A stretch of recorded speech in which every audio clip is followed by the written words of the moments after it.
терроризм негізінде аймақтық болған күйден жаһандық сипат алуына осы медиа өте қатты әсер еткен. Медиа пайда болғалы, әлеуметтік желі пайда болғалы, осы терроризм кәдімгі масштабты тұрғыда жаһандық деңгейге жетті. Енді террористік ұйымдардың өзі 2000 жылдан бастап осы медиа терроризміне мән бере бастаған. 2009 жылдары Әл-Каида өзінің жихадшы сарбаздарына ұйымға мүше тартудың өнері атты кәдімгідей кітапша басып шығып, сөйтіп сол кездің өзінен интернетте ұйым мүшелерін тартуға байланысты қарқынды жұмыс бастаған. Міне содан бастап осы күнге дейін барлық террористік ұйымдар медианы өте тиімді пайдаланады. Себебі Усама бен Ладеннің өзі жалпы осы ең әсерлі құралдың бірі ол медиа. Жалпы жихадқа дайындық, барлық дайындықтың 90% осы медиада жүреді деп кәдімгідей мәлімдеме жасаған. Маргарет Тэтчердің өзі бұқаралық ақпарат құралы ол терроризмнің оттегісі, яғни кислороды, сондықтан оны қысу керек деп сол кездің өзінде медианы кәдімгідей терроризмнің оттегісі деген бір сипат берген.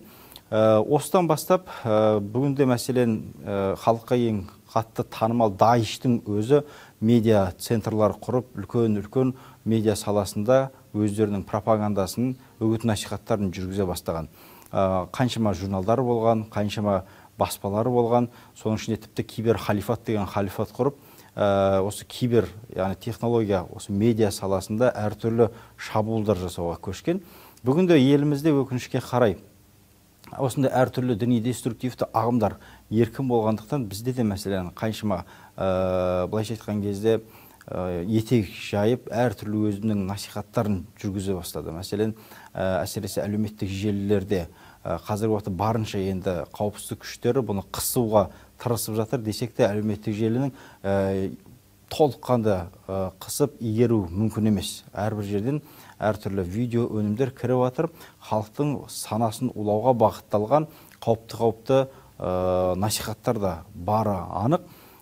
Кеше ғана мәселен тіпті олар яғни осы әлеуметтік желілерді қолданатын, пайдаланатындар медиада яғни елде отырып емес, шетелден отырып уағыздайтындай дәрежеде сөйтіп халықты арбап алдауға кірісіп жатыр.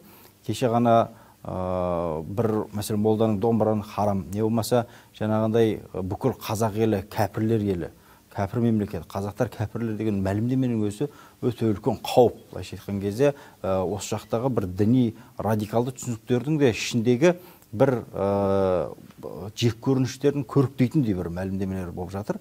Сондықтан да ең әуелі бүкіл жастарымыздың осындай әлеуметтік желіде отырған кезінде мемлекеттің әлеуметтік желідегі мониторингі өте мықты болуы керек.